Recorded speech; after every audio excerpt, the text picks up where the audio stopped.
إن الحمد لله والصلاة والسلام على رسول الله. السلام عليكم ورحمة الله وبركاته. قال الله تعالى في القرآن العظيم والفرقان المجيد: أعوذ بالله من الشيطان الرجيم. بسم الله الرحمن الرحيم. إن أولياؤه إلا المتقون. صدق الله العظيم. அளவற்ற அருளாளரும் நிகழ்கின்ற என்னுடையதுமாகிய எல்லாம் அல்லாஹ்வின் திருநாமத்தால் அல்லாஹ்வின் நல்லருளும் அண்ணல் பெருமானார் ஸல்லல்லாஹு அலைஹி வஸல்லம் அவர்களுடைய நல்லாசிகளும் நல்லோர்கள் நாதாக்கள் வலிமார்கள் மேமக்கள் இங்கே ஆன்மீக ஆட்சி இருந்து கொண்டிருக்கக்கூடிய ஆலிம் சாஹிப் அப்துல் மஹமூத் வலியுல்லாஹ் போகின்ற மகான்களின் துவா பரக்கத்துகள் இந்நேரம் போல் என்றென்றும் நின்று நிலவட்டுமாக. சிறப்பான இந்த நிகழ்வை இங்கே அருமையாக நடத்தி கொண்டிருக்கக்கூடிய மன்பூர் உலா சொசைட்டியின் தலைவர், செயலாளர் மற்றும் நிர்வாக உறுப்பினர்கள், நம்முடைய ஜமாத்தை சேர்ந்த நமதூர் வாசிகள், இங்கே பெருந்திரளாக வருகை தந்திருக்கக்கூடிய அருமைக்குரிய தாய்மார்கள், சகோதரிகள், நம் எல்லோரையும் அல்லாஹ் ஜல்லஷானஹு இது போன்று அவருடைய மேலான சுவனத்தில் ஒன்று சேர்ந்திருக்கக்கூடிய ஒரு வாய்ப்பை நம் அனைவருக்கும் தந்தருவாங்க. நமதூரில் குடியிருக்கக்கூடிய ஆன்மீக ஆட்சி வந்து கொண்டிருக்கக்கூடிய மகான் அப்துல் மஹமூத் வலியுல்லாஹ் அவர்களுடைய வருடாந்திர இந்த நிகழ்வில் நாம் எல்லாம் இருந்து கொண்டிருக்கின்றோம். நமக்கெல்லாம் தெரியும், நம்முடைய ஊரின் முதல் ஆலிம் பெருமகனாக அவர்கள் திகழ்ந்து நம்முடைய ஊருக்கு மார்க்க கல்வியை அவர்களுடைய காலத்தில் இருந்து போதித்து இன்றைக்கு அல்லாஹ்வோடு நெருக்கமாக இருக்கக்கூடிய இந்த நிலைமையில் நம் எல்லோருடைய வேண்டுதல்களையும் துவாக்களையும் அவர்கள் அல்லாஹ்விடத்திலே சமர்ப்பித்துக் கொண்டிருக்கின்றார்கள். அன்புக்குரிய சகோதரர்களே, ஆலிம் சாஹிப் அப்துல் மஹமூத் அவர்களுடைய வரலாறுகள் நம்முடைய பிள்ளைகளுக்கும் தெரிவிக்கப்பட வேண்டும். நமக்கு மத்தியிலும் அதிகமாக அது ஞாபகப்படுத்தப்பட வேண்டும். இன்ஷா அல்லாஹ் சந்தர்ப்பம் கிடைக்கின்ற பொழுது விரிவாக நாம் பார்ப்போம்.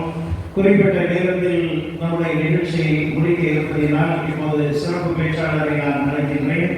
நம்முடைய ஊரின் சின்னப்பள்ளியின் தலைமை இமாம் மௌலானா மௌலவி அல்-ஹாஃபிஸ் முகமது உமர் ஆலிம் இலாஹி அவர்கள் இஷா பாங்கு சொல்கின்ற நேரம் வரையிலும் சிறப்பான ஒரு உரையை அவர்கள் இங்கே தருவார்கள்.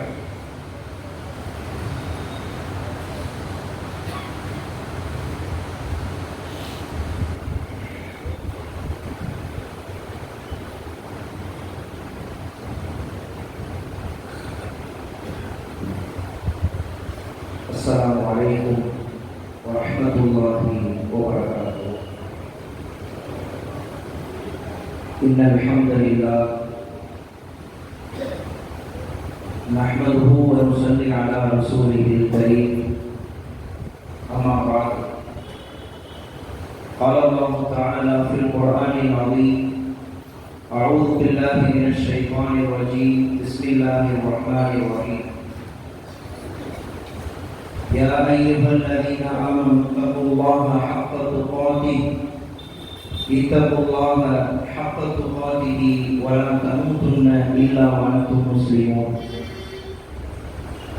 وقال رسول الله صلى الله عليه وسلم: صنفان من أهل النار قوم معهم سياط يضربون بها الناس ونساء قاسيات عاريات مميلات مائلات. صدق رسوله النبي الكريم. பெருகி வரும் கருணையினால் பேருலகை காத்து வரும் பேரருளாளன் அல்லாஹ்விற்கே கோடான கோடி புகழ். இருட்டறையில் இடர்விடும் இனத்தவருக்கு இனிய இஸ்லாத்தின் பெருமிடத்தை பிடித்தவராம், பேரின்ப பெட்டகமாம், சற்குணத்தின் தாயகமாம், நற்குணத்தின் நாயகமாம், மக்கத்து ரோஜாவாம், மதினத்து ராஜாவாம் எங்கள் மஹமூது முஸ்தபா ரசூலுல்லாஹி ஸல்லல்லாஹு அலைஹி வஸல்லம் அவர்களின் மீதும் அவர்களின் வாழ்க்கையை வலுவாத நடுவாத பின்பற்றிய சத்திய சஹாபாக்கள், தாபிஈன்கள், தபவு தாபிஈன்கள், சுஹதாக்கள், உலகம் முழுக்க முழுக்க நிறைந்திருக்கிற இறைநேச செல்வர்கள், வருகை தந்திருக்கிற நம் அத்துணை பேர் மீதும் அளவற்ற அருளாளன் அல்லாஹ்வின் சாந்தியும் சமாதானமும் அன்பும் கருணையும் கரிசனமும் என்றென்றும் நின்று நடவட்டுமாக. ஆமீன். சிறப்பான இந்த நிகழ்ச்சியை தலைமையேற்று நடத்தி கொண்டிருக்கிற இந்த பள்ளியினுடைய தலைமை இமாம் ஹிஸ்ரத் அவர்களே, மர்மவுல்லா சொசைட்டியினுடைய தலைவர், செயலாளர், முத்தவழிகள் உள்ளிட்ட நிர்வாக பெருமக்களே, வருகை தந்திருக்கிற மகல்லாவாசிகள், தாய்மார்கள், ஆன்றோர்கள், சான்றோர்கள், வருகை தந்திருக்கிற அனைவரின் மீதும் அளவற்ற அருளாளன் அல்லாஹ்வின் பேரருள் என்றென்றும் நிலைக்கட்டும் என்கிற துஆவோடு என்னுடைய வார்த்தைகளை துவங்குகிறேன். அன்பானவர்களே, அல்லாஹ் ஜல்லஷானஹு தஆலா இந்த கூத்தாநல்லூர் மக்களுக்கு செய்திருக்கிற பெரும் பாக்கியம், இறைநேசர்கள் நிறைந்து வாழக்கூடிய ஒரு பகுதியிலே அல்லாஹ் நம்மை எல்லாம் குடி வைத்திருக்கிறார். அதற்காக வேண்டிய நாம் ஆண்டாண்டு காலமாக அவனுக்கு நன்றி செலுத்த கடமைப்பட்டிருக்கிறோம். எல்லாம் வல்ல அல்லாஹ் கியாமத் வரைக்கும் வலிமார்களை நேசிக்கக்கூடிய ஊராக, வலிமார்களின் நேசத்தை பெற்ற ஊராக அல்லாஹ் நமது ஊரை ஆக்குவானாக. ஆமீன். அன்புக்குரியவர்களே, அல்லாஹ் ஜல்லஷானஹு தஆலா உலகத்திலே அவன் படைத்திருக்கிற எல்லா படைப்புகளிலும் பல்வேறு படித்தரங்களை வைத்திருக்கிறார். எல்லா படைப்புகளும் சரிசமமானதல்ல, எல்லாவற்றிலும் சில ஏற்றத்தாழ்வுகள் இருக்கிறது. உலகத்திலே எத்தனையோ மலைகள் இருக்கிறது, ஆனால் எல்லா மலைகளும் உகது மலையாகிவிட முடியாது. எல்லா மலைகளும் மூசா அலைஹிஸ்ஸலாம் சென்ற தூர் மலையாகிவிட முடியாது. உலகத்தில் நிறைய பள்ளிவாசல்கள் இருக்கிறது, எல்லா பள்ளிவாசல்களும் மஸ்ஜிதுல் ஹராமாக, மஸ்ஜிதுல் அக்ஸாவாக, மஸ்ஜிதுல் நபவியாக ஆகிவிட முடியாது. எல்லா படைப்புகளையும் அல்லாஹ் தஆலா பல்வேறு படித்தரங்களோடு அமைத்திருப்பது போல் உலகத்திலே இருக்கிற எல்லா மனிதர்களையும், மனிதர்களுக்கு மத்தியிலே பல்வேறு படித்தரங்களை அல்லாஹ் வைத்திருக்கிறார். குர்ஆன் சொல்கிறது, தில்க ருசுலு ஃபத்தல்னா பஅதஹும் அலா பஅத், அவர்களில் சிலரை விட சிலரை நாம் மேம்படுத்தினோம், சிறப்புப்படுத்தினோம் என்று அல்லாஹ் சொல்கிறார். சிலரை விட சிலர்கள் உயர்ந்தவர்கள், அந்தஸ்திலே, ஈமானிலே, தக்வாவிலே உயர்ந்திருப்பார்கள். அந்த வரிசையில் பார்க்கிற போது உலகத்திலேயே எல்லா படைப்புகளையும் விட சிறந்தவர்கள் மனிதர்கள். அந்த மனிதர்களிலேயே சிறந்தவர்கள் அமல் செய்யக்கூடியவர்கள். அமல் செய்பவர்களில் சிறந்தவர்கள் வலிமார்கள், இறைநேசர்கள். இறைநேசர்களை விட சிறந்தவர்கள் நுகவாக்கள், அவர்களை விட சிறந்தவர்கள் நுஜவாக்கள், நுஜவாக்களை விட சிறந்தவர்கள் அவுதாதுகள், அவுதாதுகளை விட சிறந்தவர்கள் குத்துப்மார்கள், குத்துவை விட சிறந்தவர்கள் தபாவு தாபியீன்கள், அடுத்து தாபியீன்கள், அவர்களை விட சிறந்தவர்கள் சஹாபாக்கள், சஹாபாக்களை விட சிறந்தவர்கள் 313 சஹாபாக்கள், அவர்களை விட சிறந்தவர்கள் நபிமார்கள், நபிமார்களை விட சிறந்தவர்கள் ரசூல்மார்கள், ரசூல்மார்களை விட சிறந்தவர்கள் உலுல் அஸ்ம் என்று சொல்லப்படக்கூடிய 6 நபிமார்கள். ஆதம் அலைஹிஸ்ஸலாம், நூஹ் அலைஹிஸ்ஸலாம், ஈசா அலைஹிஸ்ஸலாம், மூசா அலைஹிஸ்ஸலாம், இப்ராஹிம் அலைஹிஸ்ஸலாம், கண்மணி நாயகம் ஸல்லல்லாஹு அலைஹி வஸல்லம். இந்த 6 பேரை விட சிறந்தவர்கள் 2 பேர், கலீலுல்லாஹ் இப்ராஹிம் அலைஹிஸ்ஸலாம், ஹபீபுல்லாஹ் கண்மணி நாயகம் ஸல்லல்லாஹு அலைஹி வஸல்லம். இப்படி மனிதர்களுக்கு மத்தியிலே பல்வேறு படித்தரங்களோடு அல்லாஹ் தஆலா வைத்திருக்கிறார். அந்த வரிசையில் இன்றைக்கு வலிமார்களை, விலாயத்து பெற்ற இறைநேசர்களை, குறிப்பாக நமதூரிலே அடங்கியிருக்கிற மகான் அப்துல் மஹமூத் ஆலிம் சாஹிப் அவர்களை நினைவு கூறும் ஒரு மஜ்லிஸிலே நாம் எல்லாம் இருக்கிறோம். அன்புக்குரியவர்களே, பொதுவாகவே வலிமார்களுடைய மஜ்லிஸ் என்று வருகிற போது அங்கே விலாயத்தை பற்றி பேசுவார்கள். வலிமார்கள் என்றால் யார் என்று பேசுவார்கள். வலிமார்களுடைய அகமைகள் குறித்து பேசுவார்கள். வலியாக ஆன பெருமக்கள் ஆன விதம் எப்படி என்று பேசுவார்கள். நாம் வலியாக ஆக வேண்டுமானால் என்ன செய்ய வேண்டும் என்று பேசுவார்கள். அந்த அடிப்படையிலே இன்றைக்கு நாம் வலியாக ஆக வேண்டுமானால் என்ன செய்ய வேண்டும்? நாமும் விலாயத்தை பெற முடியும். நபித்துவம் தான் முடிந்து விட்டது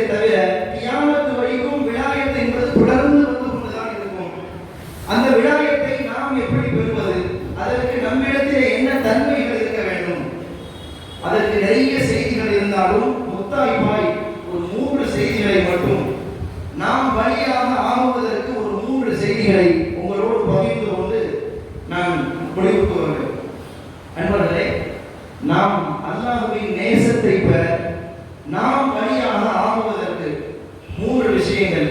ஒன்று, முதல்ல இறையச்சம் தக்வா நம்மிடத்தில் இருக்க வேண்டும். இரண்டாவது, பேணுதலான வாழ்க்கை நம்மிடத்தில் இருக்க வேண்டும். மூன்றாவது, இத்திபாஉ சுன்னா, நபிகளாருடைய சுன்னத், சின்ன சின்ன சுன்னத்துகளையும் பேணக்கூடிய அந்த வாழ்க்கை நம்மிடத்தில் இருக்க வேண்டும். இந்த மூன்றையும் கொண்டு இறை நேசத்தை பெற்ற வழிமாறுகள் உலகத்திலே எக்கச்சக்கமான பேர். அந்த அடிப்படையில் முதலாவது தக்வா, இறையச்சம். இறையச்சம்னா என்ன? அல்லாஹ்வை பயப்படுவதுனா என்ன?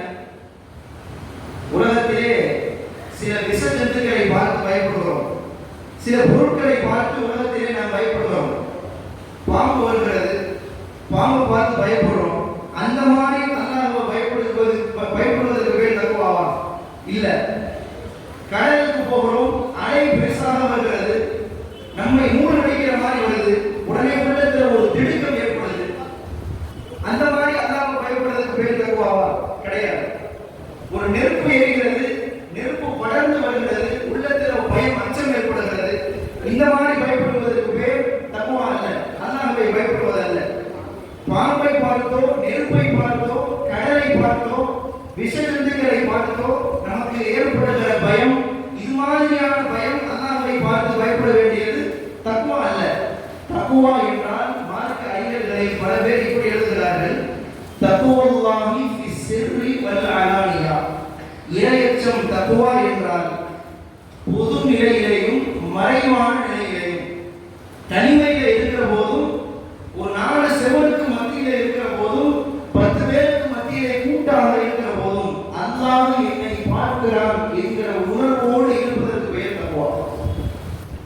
அல்லாஹ் பார்க்கிறான் என்கிற சிந்தனையோடு இருப்பதற்கு பேர் தக்வா. பொதுவாகவே மனிதர்கள் என்ன காரணத்துக்காக பாவம் செய்யறாங்க, எப்போ பாவம் ஏற்படுது அப்படின்னு சொன்னா தனிமையில் இருக்கிற போதுதான். ஒரு 10 பேர் இருக்கிறப்ப யாரும் பாவம் செய்ய மாட்டோம், ஒரு சிசிடிவி கேமரா இருக்கும் போது யாரும் பாவம் செய்ய மாட்டோம், தடுக்கப்படுவோம்.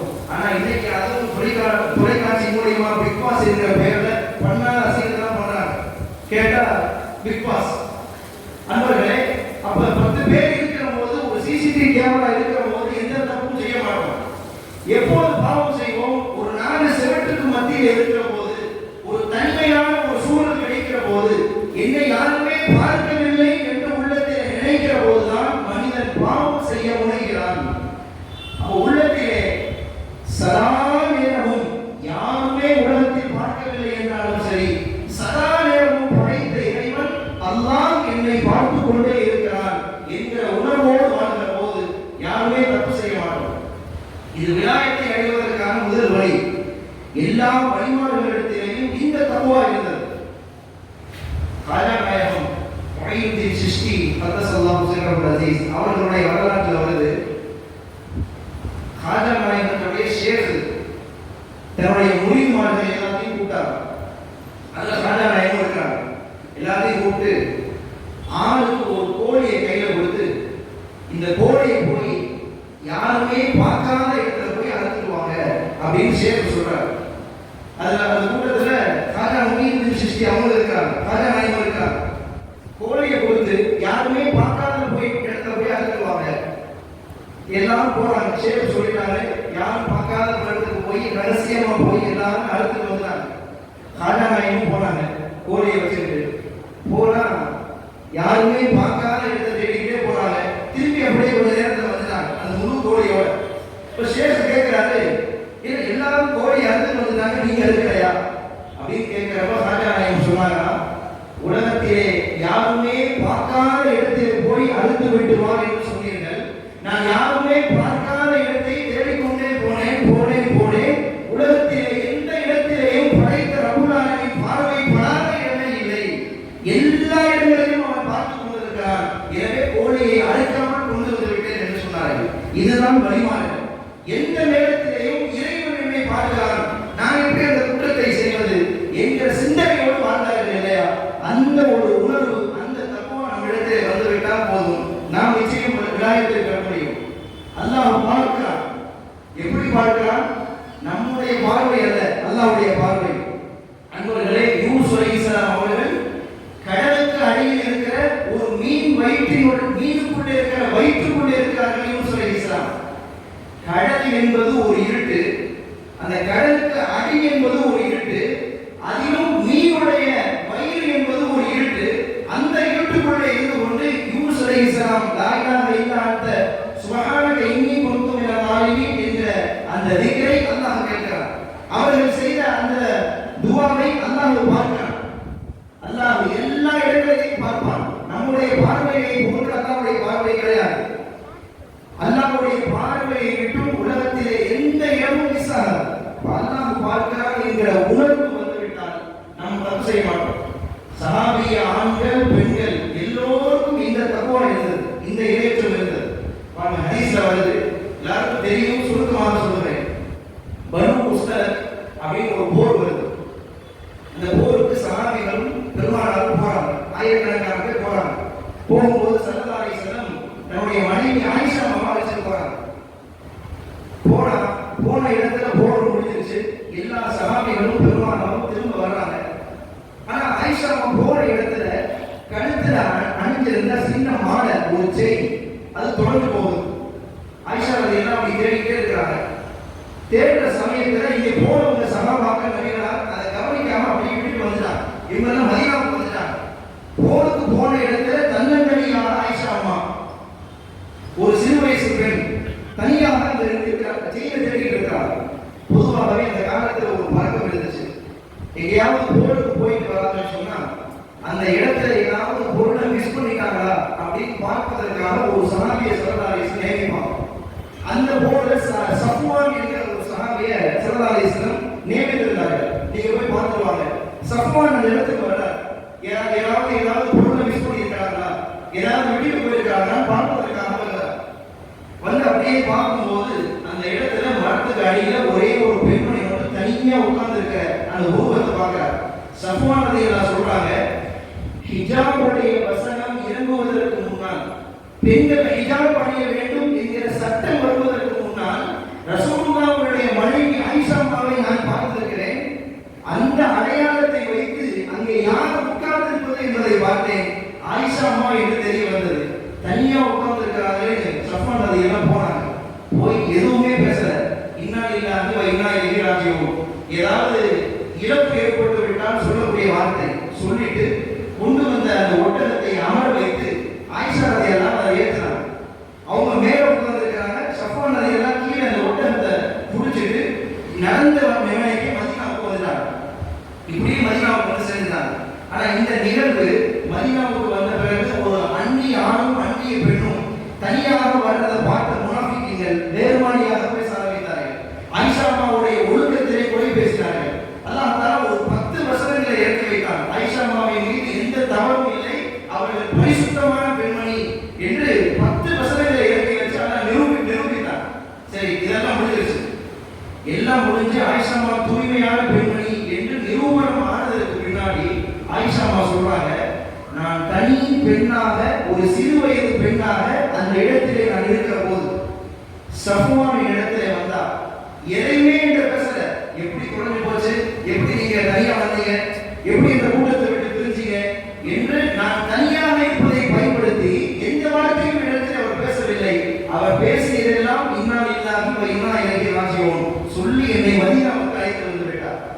ஆயிஷா அம்மா சொல்றாங்க, நான் தனியாக இருக்கிறேன், வாய்ப்புகள் இருக்கிறது, சந்தர்ப்பங்கள் இருக்கிறது, அங்கே தப்பு நடந்தால் கேட்பதற்கு யாரும் இல்லை, யாரும் பார்க்கவில்லை என்கிற வாய்ப்பை எல்லாம் பயன்படுத்தி சஃப்வான் என்னிடத்தில் எந்த வார்த்தையும் பேசவில்லை, என்னை ஏறு எடுத்து கூட அவர் பார்க்கவில்லை என்று ஆயிஷா ரலியல்லாஹு அன்ஹா சஃப்வான் ரலியல்லாஹுடைய ஒழுக்கத்தை பற்றி பேசுவார்கள். அன்பர்களே, நான் எதற்கு சொல்ல வருகிறேன், சஹாபாக்களுடைய வாழ்க்கையில் அது ஆண்களான சஹாபியாக இருக்கட்டும் பெண்களாக இருக்கட்டும், வாழ்க்கையில் சந்தர்ப்பங்களும் சூழல்களும் தவறு நடப்பதற்கு வாய்ப்புகளும் கைகூடி வருகிற போது கூட அல்லாஹ் என்னை வாழ்க்கிறான் என்கிற உணர்வோடு வாழ்ந்திருக்கிறார். இந்த உணர்வு நம்மிடத்தில் வந்து விட்டால் போதும், நிச்சயமாக நாமும் விடாயத்தை பெறலாம். ஹதீஸ்ல வருது, இப்னு மாஜாவில் இந்த ஹதீஸ் பதிவாக இருக்கிறது. ஸல்லல்லாஹு அலைஹி வஸல்லம் சொன்னாங்க, நாளை மறுமையில ஒரு கூட்டம் வரும், அல்லாஹ் கிட்ட ஒரு கூட்டம் வரும்.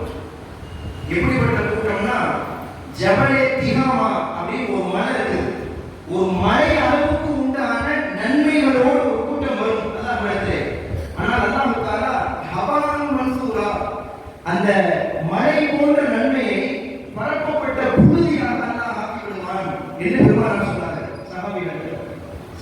அவர்களுக்கு ஆச்சரியம். யார் சொல்ல அவ்வளவு நன்மைகளோடு வந்தவர்கள் ஒண்ணும் இல்லாத தூசியான ஆக்கிவானா? அப்படிப்பட்ட கூட்டத்தார்கள் யார்? அவங்க யாருன்னு எங்களுக்கு சொன்னீங்கன்னா நாங்களும் அந்த கூட்டத்திலிருந்து பாதுகாப்பு பெறுவோமே என்று சகாபிகள் கேட்டார். பெருமானார் சொன்னார்கள், அவர்கள் வேறு யாரும் இல்லை, உங்களோடு தான் இருக்கிறார்கள். அவர்களும் தொழுவார்கள், நோன்பு வைப்பார்கள், எல்லா அமல்களும் செய்வார்கள், இரவு வழக்கத்தில் ஈடுபடுவார்கள், எல்லாம் இருக்கும். ஆனால் யாரும் இல்லை.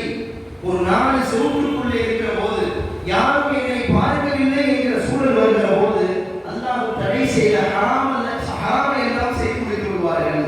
இப்படிப்பட்ட கூட்டத்தார்கள் மழை அளவுக்கு நன்மையோடு வந்தாலும் எல்லா அமலும் பரப்பப்பட்ட புழுதியை போல அல்லாஹ் ஆக்கி விடுவான் என்று சொன்னார்கள் ஸல்லல்லாஹு அலைஹி வஸல்லம். ஹதீஸ்ல வர வேண்டிய செய்தி இதுதான். தனிமை என்று வருகிற போது அதிலே தக்வாவோடு அல்லாஹ் பார்க்கிறான் என்கிற உணர்வோடு இருக்கிறது. ஹதீஸ்ல நிறைய செய்திகளை சொல்லலாம். உமர் ரலியல்லாஹு காலத்துல நடந்த ஒரு நிகழ்வு. உமர் ரலியல்லாஹு போறாங்க ஒரு தெருவுல, ஆடு வைக்கக்கூடிய ஒரு இடையர் வருகிறார். சின்ன ஒரு டெஸ்ட் பண்ணி பார்க்கறாங்க. உமர் ரலியல்லாஹு கலீஃபா, என்னுடைய நாட்டு மக்கள் எப்படி இருக்காங்கன்னு ஒரு சின்ன டெஸ்ட். ஆடு வைக்கிறவங்க கேட்டாங்க, ஏப்பா இத்தனை ஆடு வச்சிருக்கீங்க, ஏதாவது ஒரு ஆடை கொடுக்குறேன். அவர் சொன்னாரு, இது என்னுடைய எஜமானுடைய ஆடு, எனக்கு சொந்தமானது இல்லை, அதனால நான் உங்களுக்கு விற்பனை செய்ய முடியாது. உமரது எல்லாம் ஒரு ஐடியா கொடுத்தாங்க. ஆடு எஜமானோட தான் சரி, ஒரு சின்ன தொகை கொடுத்து உன்னோட ஆட்டை நான் வாங்கிக்கிறேன், அந்த தொகையை நீங்க வச்சுக்க, வேற யாருமே நம்மளை பார்க்கல. ஓனர் கேட்டா, எஜமான் கேட்டா, ஓனரை கடிச்சு சாப்பிட்டுச்சுன்னு சொல்லிடு அப்படின்னு உமரது எல்லாம் ஐடியா கொடுக்குறாங்க. அந்த ஆட்டு இடையே சொன்னாரா, உமர் அவர்களே, ஜனாதிபதி அவர்களே, இங்கே நீங்கள் இருக்கிறீர்கள், நான் இருக்கிறேன். உங்களிடத்தில் ஆட்டை கொடுத்து விட்டு விலையை நான் வாங்கிடுவேன், கிரயத்தை வாங்கிடுவேன். ஓனரிடம் போய் ஓனரை சாப்பிட்டுச்சுன்னு சொல்லிடலாம். ஆனால் இங்கே நீங்கள் இல்லை, நான் இல்லை, நமக்கு ரெண்டு பேருக்கு மத்தியிலே அல்லாஹ் என்று ஒருவன் பார்த்துக் கொண்டிருக்கிறான். எஜமான் கேட்காவிட்டாலும் அந்த ஆட்டை பற்றி நாளை வறுமையை அல்லாஹ் இடத்திலே கேட்டால் நான் என்ன சொல்வது, அவரிடத்தில் நான் என்ன பதில் சொல்வது என்று கேட்டால் உமர் ரலியல்லாஹு அன்ஹு தாடி நினைக்கிற வரைக்கும் அழுதாரு. தாடியில தண்ணீர் சுட்டுற வரைக்கும் உமர் ரலியல்லாஹு அழுதாங்க. அழுதுட்டு அந்த அடிமையை ஆட்டு இடையில எஜமான்கிட்ட கூப்பிட்டு போய் அவருக்கு என்ன தொகையோ அதை கொடுத்து உரிமை விட்டாங்க. இன்னையிலிருந்து நீ உரிமை சொல்லிட்டு சொன்னாங்களா, நீ சொன்ன அந்த ஒரு வார்த்தை, அல்லாஹ் என்னை பார்க்கிறான் என்று சொன்னாயே, அந்த ஒரு வார்த்தை தான் உலகத்திலே உன்னை விடுதலைப்படுத்தியது, நாளை வறுமையிலே நரகத்திலிருந்து விடுதலை செய்வதும் இந்த எண்ணம் தான் என்று சொன்னார்கள். அன்புக்குரியவர்களே, ஒவ்வொரு சஹாபிய ஆண்களும் பெண்களும் சரி, அல்லாஹ் என்னை பார்க்கிறான் என்கிற உணர்வோடு வாழ்ந்திருக்கிறார்கள். அந்த உணர்வோடு நாம் வாழ்ந்தால் நிச்சயமாக நம்மாலும் விலாயத்தை பெற முடியும். அடுத்து தக்வா, இறை நேசத்தை, விலாயத்தை பெறுவதற்கான இரண்டாவது வழி, வாழ்க்கையிலே பேணுதல் இருக்கணும். சின்ன சின்ன விஷயமா இருந்தாலும் சரி, பேணுதலை கடைபிடிக்கணும். பேணுதலோடு வாழ்ந்து இறை நேசத்தை பெற்ற வழிமாடுகள் எக்கச்சக்கமான பேர். நான் ஒரே ஒரு செய்தியை சொல்கிறேன். அதாவது பிஷ்ருல் ஹாஃபி என்று ஒரு இறை நேசர் இருந்தார், மிகப்பெரிய இறை நேசர். ஹாஃபி அவருடைய பேர். ஹாஃபி சொன்னா செருப்பு அணியாதவர், காலில் செருப்பு போடாதவர் இருக்கும். இந்த பேர் அவருக்கு எப்படி வந்துச்சு அப்படின்னா, பிஷ்ருல் ஹாஃபி ஒரு காலத்திலே மனப்புரிய கடுமையான மது போதையுடையவர். எப்ப பார்த்தாலும் குடிப்போதையில தான் இருப்பார். ஒரு நாள் குடிச்சிட்டு மது கடையிலே மல்லாந்து படுத்து கிடக்கிறார். அந்த காலத்திலே சமகாலத்திலே வாழ்ந்தவர்கள் தான் ஹசன் பஸ்ரி ரஹிமஹுல்லாஹ். பிஷ்ருல் ஹாஃபியும் ஹசன் பஸ்ரி ரஹிமஹுல்லாஹ் ரெண்டு பேரும் ஒரு காலத்தில் வாழ்ந்தவங்க. ஹசன் பஸ்ரி ரஹிமஹுல்லாஹ்க்கு ஒரு இல்ஹாம் ஏற்படுது, ஒரு மன உதிப்பு ஏற்படுது. அல்லாஹ் சொல்றான், என்னுடைய நேசர் அங்கே இருக்கிறார், அவரை போய் அழைச்சுவாங்கன்னு சொல்றான். இவங்க போறாங்க. போன மதுக்கடையில வித்தவன், அதை குடிச்சவன் எல்லாம் போயிட்டான். ஒரே ஒரு ஆள் பிஷ்ருல் ஹாஃபி மட்டும் படுத்திருக்கிறார். போய் ஹசன் பஸ்ரி ரஹிமஹுல்லாஹ் போய் தட்டினாங்க. தட்டி எழுப்பி, உங்களுக்கு இறை நேசம் கிடைச்சிருச்சு, வாங்க போறோம்னு கூப்பிட்டாங்க. அவருக்கு மயக்கெல்லாம் தெரிஞ்சிருச்சு, ஏதாவது இறை நேசமா, வாழ்க்கையில ஒரு நல்லது கூட செஞ்சதில்லை, ஒரு நல்ல வார்த்தை கூட நான் பேசினதில்லை, எனக்கு இறை நேசமா? ஆமா, உங்களுக்கு இறை நேசம் கிடைச்சிருச்சு, வாங்க. கூப்பிட்டு போகும்போது இடையில கேட்டாங்க, என்னங்க நல்லது செஞ்சீங்க? போய் மதுக்கடையில் இருக்கிற படுத்திருக்கிற ஒருவர் அல்லாஹ்வுடைய நேசம் பெற்று விட்டாலும் நல்லா என்று சொல்லி அனுப்புறானே, அப்படி என்ன நல்லது செஞ்சீங்க பிஷுல் ஹாஃபி சொன்னார், ஒன்றுமில்லை, மதுக்கடைக்கு வழக்கம் போல நான் நடந்து வந்தேன். வருகிற போது பிஸ்மில்லாஹிர் ரஹ்மானிர் ரஹீம் என்று பெயர் எழுதப்பட்ட ஒரு பேப்பர் கீழே கிடந்துச்சு. அல்லாஹ்வுடைய பேர் கீழே கிடக்குதுன்னு சொல்லி அதை எடுத்து தூசி எல்லாம் தட்டி விட்டு அதை உயரமான ஒரு அந்தஸ்தான இடத்துல நான் வச்சுட்டேன். வச்சுட்டு என் வேலையை நான் பார்த்துட்டேன்னு சொன்னார். அஸ்மால் பஸ்ரி மௌலானா சொன்னார்களா, அல்லாஹ்வுடைய பெயரை நீங்க கண்ணியப்படுத்துறீங்க, நீங்க அல்லாஹ்வுடைய பெயரை கண்ணியப்படுத்துகிறீர்கள், அல்லாஹ் உங்களை கண்ணியப்படுத்தி விட்டான், உங்களை கண்ணியப்படுத்திட்டான். கேட்டதுமே அந்த பிஷுல் ஹாஃபி மெய் சிலிர்த்து போனார், ஆச்சரியப்பட்டார்.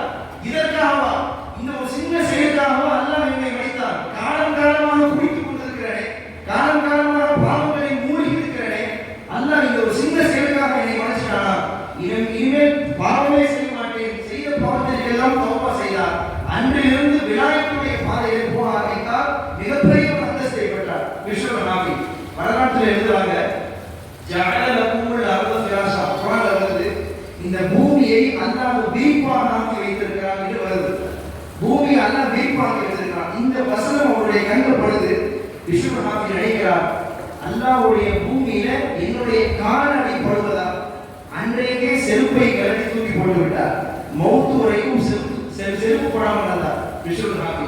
அதனால தான் அவருக்கு ஹாஃபி செருப்பு போடாத பிஷுல் என்று பெயர் வந்தது. சல்லல்லாஹு சொல்றாங்க, செருப்பு போடாதவனுடைய சாட்சியை நீங்க ஏத்துக்க வேணாம்னு சொல்றாங்க.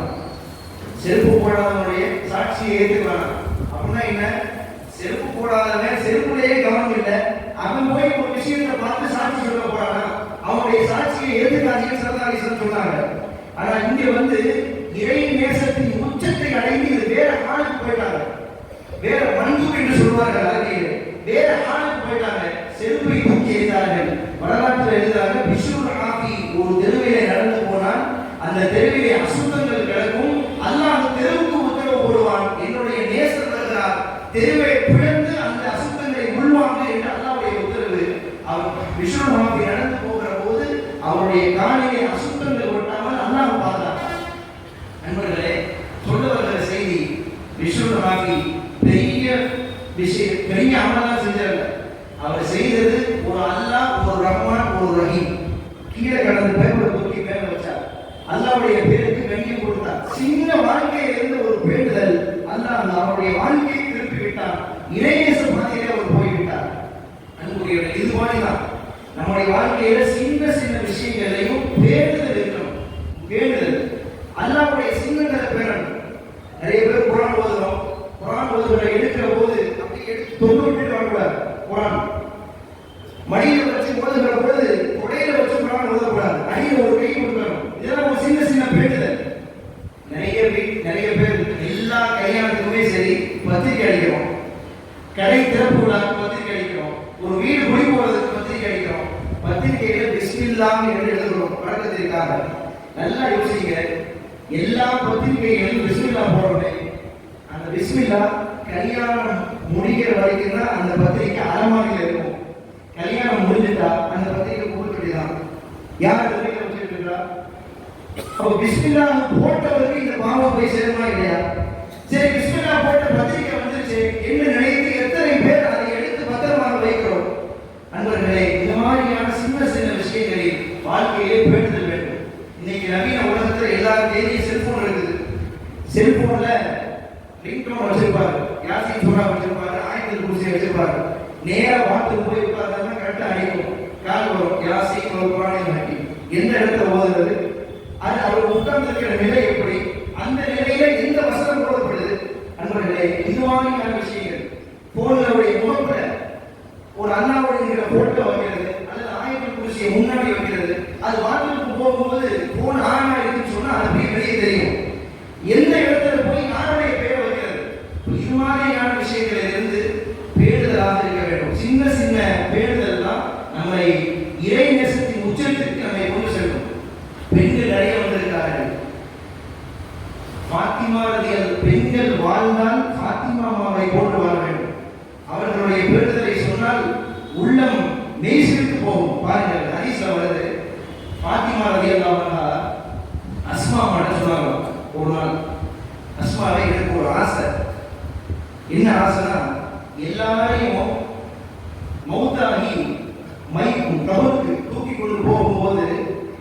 எல்லாம் உடம்பெல்லாம் வெளியே தெரிகிற மாதிரி, அதாவது கஃன் சுத்தி தான் போறாங்க. அந்த கஃன் சுத்துகிற அந்த உடல் அமைப்பு வெளியே தெரிகிற மாதிரி கொண்டு போறாங்க. நான் மௌத்தாகி விட்டால் என்னை கொண்டு போகும்போது அந்த கஃன் சுத்தி இருக்கிற அந்த உடல் அமைப்பு கூட வெளியே தெரியக்கூடாது, அந்த மாதிரி கொண்டு போய் என்னை அடக்கம் செய்யணும்னு சொன்னாங்க. அஸ்மா ரலியல்லாஹு சொன்னாங்களா, நாங்கெல்லாம் ஹிஜ்ரத்துக்கு போனோம் அபிசீனியாவுக்கு. அபிசீனியாவிற்கு சென்ற போது ஒரு நிகழ்வை என்று நாங்கள் பார்த்தோம். அபிசீனியாவிலே யார் இறந்து போனாலும் சந்துக்கு மாதிரி உள்ள ஒரு பெட்டியில உள்ள வச்சு முழுமையா கவர் பண்ணி தான் கொண்டு போறாங்க அப்படின்னு செய்தியை சொன்னோடனே பாத்திமா ரலியல்லாஹு சொன்னாங்க, அப்படியா, நான் மௌத்தாகிட்டா அதை எப்படியாவது இங்கே கொண்டு வந்து என்னை அதுல வச்சு முழுசா கவர் பண்ணி கொண்டு போய் அடக்குங்க. என்னுடைய ஜனாசாவை அல்ல, என்னுடைய மையத்தை அல்ல, நான் கஃன் துணியை சுத்தி இருக்கிற போது அந்த கஃன் துணியை கூட யாரும் பார்க்க கூடாது என்று நினைத்தார்கள். எவ்வளவு பெரிய பேணுதல் பாருங்க வாழ்க்கை. இன்னைக்குள்ள பெண்களுக்கு அந்த பேணுதல் வேணும். நண்பர்களே, இன்றைக்கு ரீல்ஸ் உலகம். சமீப காலத்தில் நீங்க கேள்விப்படக்கூடிய ஒரு இஸ்லாமிய பெண்மணி, இஸ்லாமிய பெண் என்று சொல்வதற்கு நாம் கூசுகிறது. ஒரு இஸ்லாமிய பெண்மணி இஸ்லாமிய பெண்கள் அணியக்கூடிய புர்காவை அணிந்து கொண்டு, ரொம்ப இறுக்கமான புர்காவை அணிந்து கொண்டு, அதாவது சினிமா பாடல்களை, ஆபாசமான பாடல்களை போட்டுவிட்டு நடனமாடி அதை வீடியோவாக பிடித்து சமூக வலைதளத்திலே ரீல்ஸாக பதிவிட்டுக் கொண்டிருக்கிறது. இதுக்கு பல்வேறு எதிர்ப்புகள் போச்சு. அதுக்கு அந்த இஸ்லாமிய பெண் சொன்ன பதில் என்ன தெரியுமா? ஏன் உலகத்தில் எங்கேயுமே தப்பு நடக்கலையா? அவன் விபச்சாரம் செய்யறான், அவன் திருடுறான், அவன் கொள்ளையடிக்கிறான், இதெல்லாம் போய் கேட்க மாட்டீங்களா? நான் ஒரு சின்ன என்னுடைய திறமையை வெளிப்படுத்துறேன். டான்ஸ் ஆடுறது ஒரு திறமை, நான் என்னுடைய திறமையை வெளிப்படுத்துறேன், அதுக்கு போய் நீங்க குறை சொல்றீங்களே என்று அந்த பெண் பேசுகிறார். இன்றைக்கு சமூக வலைதளங்கள் இஸ்லாமிய பெண்களை எவ்வளவு தூரம் வழிகெடுத்திருக்கிறது பாருங்கள். பெண்கள் மட்டும் குறிப்பாக சொல்ல, எல்லாரையும் தான்.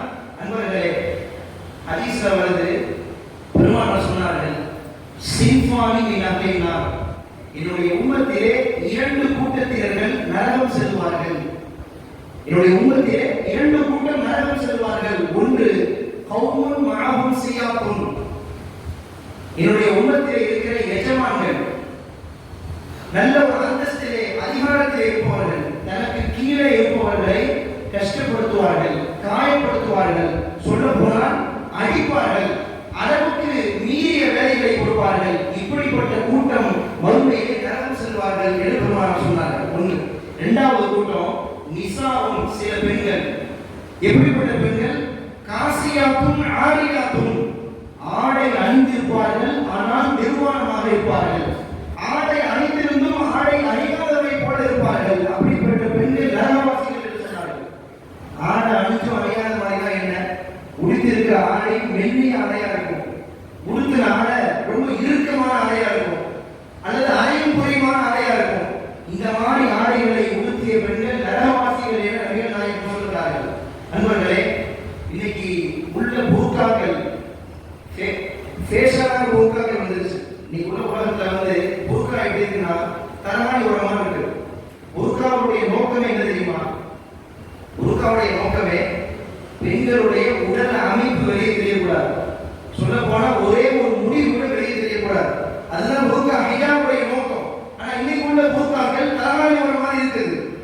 இந்த மாதிரி ஹிஜாபை அணிந்து கொண்டு சமூக வலைதளத்திலே அந்த ஒரு பெண் மட்டுமல்ல, எத்தனையோ இஸ்லாமிய பெண்கள், வயதுக்கு வந்த பெண்கள் சமூக வலைதளத்திலே தன்னுடைய அழகை வெளிப்படுத்திக் கொண்டிருக்கிறார்கள். பெருமானார் சொன்னார்கள், இப்படிப்பட்ட பெண்கள் நரகவாசிகள் என நபிகள் நாயகம் சொன்னார்கள். அன்பர்களே, பாத்திமா ரலியல்லாஹு போல அந்த பெண்கள் நம்முடைய இஸ்லாமிய பெண்களிடத்தில் வர வேண்டும். குறிப்பாக உங்கள் வீட்டில் இருக்கிற வயதிற்கு வந்த பெண்களுக்கு எல்லாம் சொல்லிக் கொடுங்கள். ஹதீஸ்ல வருது, பாத்திமா ரலியல்லாஹு அன்ஹா நாளை மறுமையில சொர்க்கத்துக்குள்ள போவாங்க. எல்லாரும் சொர்க்கத்துக்கு போவாங்க, பாத்திமா ரலியல்லாஹு சொர்க்கத்துக்கு போவாங்க. போகும்போது பாத்திமா ரலியல்லாஹு வரும்போது ஒரு மலக்கு வந்து நின்று சொல்வாராம், உரு அப்சாரக்கும் யா அஹ்லல் ஜன்னah, சொர்க்கவாசிகளே உங்கள் பார்வைகளை தாழ்த்துங்கள், உங்கள் தலையை தாழ்த்திக் கொள்ளுங்கள். முஹம்மது ஸல்லல்லாஹு அலைஹி வஸல்லத்தினுடைய மகள் ஃபாத்திமா வருகிறார்கள். ஃபாத்திமா எப்படிப்பட்ட பெண் தெரியுமா? உலகத்திலே அவர்கள் வாழ்ந்த போது எந்த அந்நிய ஆணுக்கு முன்னாலும் தன்னை காட்சிப்படுத்தியதே இல்லை, தன்னை காட்சி தந்ததே இல்லை. மௌத்தானதற்கு பிறகும் கூட தன்னுடைய ஜனாசாவை கூட எவரும்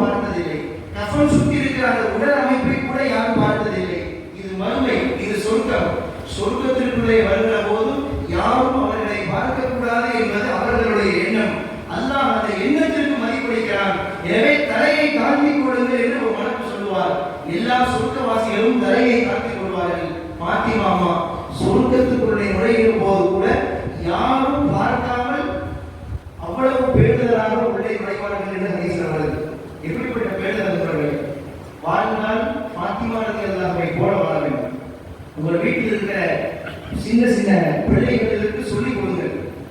சின்ன சின்ன விஷயத்திலையும் பேணுதலாக வாழ்கிற போது இறையச்சைக்கு நம்மால் பெற முடியும். விஸ்வநாதியை போல. அடுத்து விநாயகத்தை பெறுவதற்கு மூன்றாவது வழி என்ன? விநாயகத்தை பெறுவதற்கு மூன்றாவது இத்திபாவு சுன்னா. நபிகளாருடைய சுன்னத்துகள் என்று எதுவெல்லாம் இருக்கிறதோ அதை வாழ்க்கையில் கடைபிடிப்பது. நபிகளாருடைய சுன்னத்தை பின்பற்றி விநாயகத்தை பெற்றவர்கள் எக்கச்சக்கமான பேர். சில உதாரணங்களை சொல்லி நிறைவுபடுத்துகிறேன். நமக்கு எல்லாம் தெரியும், ராஜா மொழியுதீன் சிஷ்டி அஜ்மீரின் ராஜா என்று சொல்லுவோம். அவங்க பொதுவாகவே ஒழு செய்கிற போது கை விரல்களுக்கு மத்தியில் கோதி விடுவது சுண்ணத்து. கால் விரல்களுக்கு மத்தியில் விரலை விட்டு சுத்தம் செய்வது சுண்ணத்து. கோதி விடுவது சுண்ணாவுடைய சுண்ணத்து. ராஜா நாயகம் ஒரு நாள் உழு செய்கிறாங்க. உழு செய்கிற போது ஏதோ மறந்த நிலையில தப்பி தவறி அந்த ஒரு நாள் அந்த கைகளை கோதி விடுகிற அந்த சுண்ணத்தை விட்டு விட்டார்கள். ஒரு நாள் தப்பி விட்டது. உடனே அசதியில சத்தம் கேட்டுச்சா, ராஜாவே, என்னுடைய ஹபீபு நாயகத்தினுடைய ஒரே ஒரு சுன்னத் இப்போது ஒரு தடவை உங்களுக்கு தவறி விட்டது என்று ஒரு சத்தம் கேட்டுச்சான். ராஜா நாயகம் சொல்றாங்க, உடனே பதறி அடித்தவர்களாக மீண்டும் போய் உழு செய்கிறார்கள். கைகளை கோதி விடுகிறார்கள். உழு செஞ்சு சொன்னாங்கன்னா, எனது ஹபீப் ரசூலுல்லாஹ்வுடைய ஒரு சுன்னத்து ஒரே ஒரு தடவை எனக்கு இப்ப தப்பி போயிருச்சு. அதுல கவன குறைவாக நான் இருந்துட்டேனே, நாளை மறுமையில எப்படி என்னுடைய ஹபீப் நாயகத்தை நான் பார்ப்பேன், ரசூலுல்லாஹ்வுடைய முகத்துக்கு முன்னால் நான் எப்படி இருப்பேன் என்று பல தடவை தௌபா செய்தார்கள் என்று வரலாற்றில் எழுதுகிறார்கள். சுன்னத்தை பேணினால் இவர்களை போல பேண வேண்டும். சுன்னத்தை பேணி விநாயகத்தை பெற்ற வழிமாடுகள் இலட்சணமான பேர். அன்புக்குரியவர்களே, நேரம் நெருங்குகிறது. நான் ஒரே ஒரு செய்தியை சொல்லி நிறைவுபடுத்துவேன். இன்றைக்கு தொப்பி தேவையில்லாத சுண்ணத் ஆயிடுச்சு. ஒரு சப்புல 20 பேர் நிற்கிறாங்க, 10 பேர் தொப்பி போட்டிருக்காங்க, 10 பேர் தொப்பி போடல. சரிக்கு சமமாக வந்து கொண்டிருக்கிறார்கள். தொப்பி என்பது ஒரு தேவையில்லாத சுண்ணத் ஆயிடுச்சு. தொப்பியை தூக்கி எறிகிற சமூகம் இன்றைக்கு பெருகிவிட்டார்கள். நான் சொல்லுகிறேன், அல்லாஹ்வின் மீது சத்தியமிட்டு சொல்லுகிறார்கள், யாரெல்லாம் எந்த சேஷமார்கள் எல்லாம் எந்த வழிமாடுகள் எல்லாம் நபிகள் நாயகத்தை கனவிலே பார்த்தார்களோ அந்த சேஷமார்கள் எல்லாம் சத்தியம் போட்டு சொல்றாங்க. பொதுவாக ஹதீஸ்ல வருது, கனவுல ரசூலுல்லாஹ்வை பார்த்தா அவங்கள தான் பார்த்தோம், ரசூலுல்லாஹ்வுடைய தோற்றத்துல ஷைத்தான் வரமாட்டான். இது ஹதீஸ். அந்த அடிப்படையில கனவிலே பார்த்த சேஷமார்கள் எல்லாம் சொல்கிறார்கள், யாரும் இதுவரைக்கும் கனவிலே ரசூலுல்லாஹ்வை திறந்த தலையோடு பார்த்ததில்லை. தலையை மறைத்து பார்த்திருக்கிறார்கள், தலைப்பாகையோடு பார்த்திருக்கிறார்கள், தொப்பி அணிந்து பார்த்திருக்கிறார்கள், சுருமாவோடு அத்தரோடு பார்த்திருக்கிறார்கள். யாரும் திறந்த தலையோடு ரசூலுல்லாஹ்வை பார்த்ததாக வரலாறு இல்லை. ஷேகுமார்கள் வழிமார்கள் சத்தியம் என்று சொன்ன செய்தி. நான் இன்னைக்கு தொப்பி என்பது தேவையில்லாத சுண்ணத்தாயிடுச்சு. அன்புக்குரியவர்களே, பெருமானார் இதை செய் என்று சஹாபிகளிடத்திலே சொல்லிவிட்டால் மௌத்து வரைக்கும் அதை விடவே மாட்டார்கள். இதை செய்யாதே என்று பெருமானார் கோடு வைத்து விட்டால் மௌத்து வரைக்கும் அந்த கோட்டை சஹாபிகள் தாண்டியதே இல்லை, தாண்டவே மாட்டார்கள். ஒரே ஒரு செய்தி வருகிறது ஹதீஸ்ல, அலி ரலியல்லாஹு ஃபாத்திமா ரலியல்லாஹு ரெண்டு பேரும் இரவு தூங்குவதற்காக தயாராகி கொண்டிருக்கிறார்கள். இரவு தூங்குவதற்காக அன்னைக்கு பார்த்து திடீர்னு ஸல்லல்லாஹு அலைஹி வஸல்லம் உள்ள வந்தாங்க. வீட்டுக்குள்ள வந்தா ரெண்டு பேரும் எந்திரிச்சிட்டாங்க.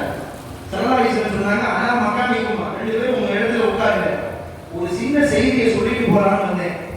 வந்து ஒரு சின்ன ஆவணம் மட்டும் சொல்லி கொடுத்துட்டு போயிருன்னு சொல்லிட்டு வந்து உட்கார்ந்து சொன்னார்கள், ஃபாத்திமாவே, அலியே, இரண்டு பேரும் இரவிலே நீங்கள் தூங்குவதற்கு முன்னால் சுப்ஹானல்லாஹ், அல்ஹம்துலில்லாஹ், அல்லாஹ் அக்பர் இந்த தஸ்பீஹை 33 33 34 தடவைகள் ஓதிவிட்டு வணங்குங்கள். அல்லாஹ் தஆலா உங்களுடைய ரிஸ்கை விசாலப்படுத்துவான், ரிஸ்கிலே அபிவிருத்தி செய்து விடுவான் என்கிற செய்தியை சொல்லிட்டு ஸல்லல்லாஹு அலைஹி வஸல்லம் போயிட்டார். இந்த ரெண்டு பேரும் இன்றைக்கு இரவு ஸல்லல்லாஹு அலைஹி வஸல்லம் இந்த ஹதீஸை சொல்ல கேட்டார்களோ அன்றிலிருந்து மௌத்து வரைக்கும் ரெண்டு பேரும் சொல்றாங்க, அலிரதியல்லாஹு சொல்றாங்க, மௌத்து வரைக்கும் இந்த ஒரு அமலை செய்யாமல் நான் உறங்கியதே இல்லை என்று சொல்றார்கள்.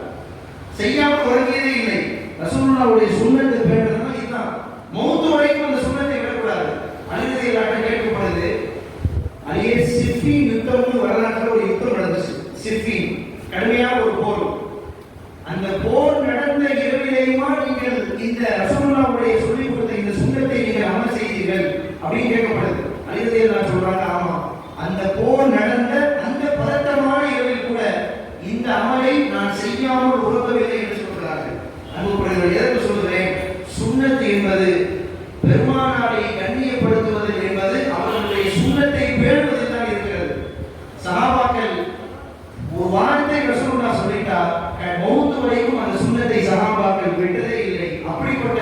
ஒரு சுண்ணத்தை பற்றி குடிக்கக்கூடிய ஒரு விஷயத்தை நம்முடைய வாழ்க்கையை கொண்டு வந்து விட்டால் நாமும் நிச்சயமாக விலாயத்தை பெறலாம், இறை நேசத்தை பெறலாம்.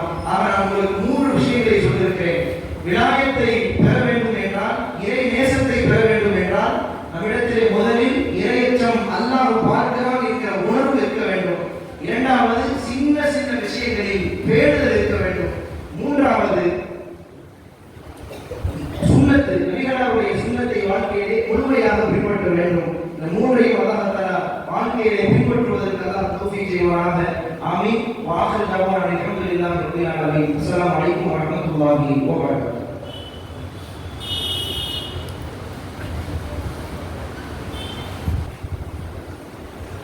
சிறப்பான உரை தந்த நம்முடைய சின்னப்பள்ளி வாயில் இமாம் அவர்களுக்கு ஜஸாக்கல்லாஹு ஹைரன் கஸீரா